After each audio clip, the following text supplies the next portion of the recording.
Subscribe చేసేటప్పుడు పక్కనే ఉన్న గంట సింబల్ ను నొక్కి యాక్టివేట్ చేసుకోండి. ఆల్రెడీ సబ్స్క్రైబ్ చేసిన వాళ్ళు కూడా దయచేసి బెల్ బటన్ ను యాక్టివేట్ చేసుకోండి. కొన్ని నెలలుగా బ్యాంకులంటేనే జనం భయపడే పరిస్థితి వచ్చింది. డబ్బులు తీయాలన్నా వెయ్యాలన్నా బాదుడే. దీంతో విసుగు చెందిన జనం ప్రత్యామ్నాయ మార్గాల వైపు చూస్తున్నారు.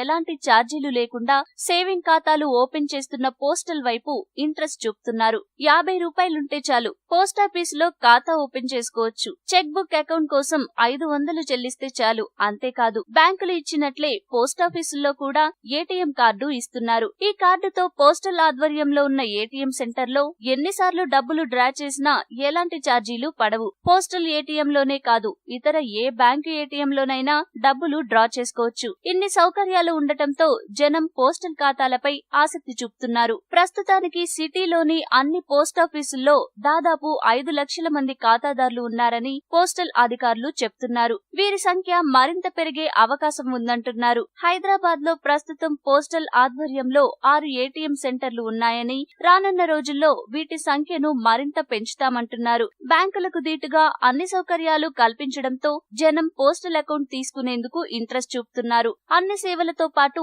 జమ చేసే డబ్బులకు 4% వడ్డీ కూడా ఇస్తుండటంతో మరింత ఆసక్తి చూపుతున్నారు. పోస్టల్లో ఇప్పటికే ఆన్లైన్ ప్రాసెస్ కూడా అందుబాటులో ఉంది. ఖాతాదారుల సంఖ్య పెరుగుతుండటంతో నెట్ బ్యాంకింగ్ సౌకర్యం కూడా అందుబాటులోకి తెస్తామంటున్నారు అధికారులు.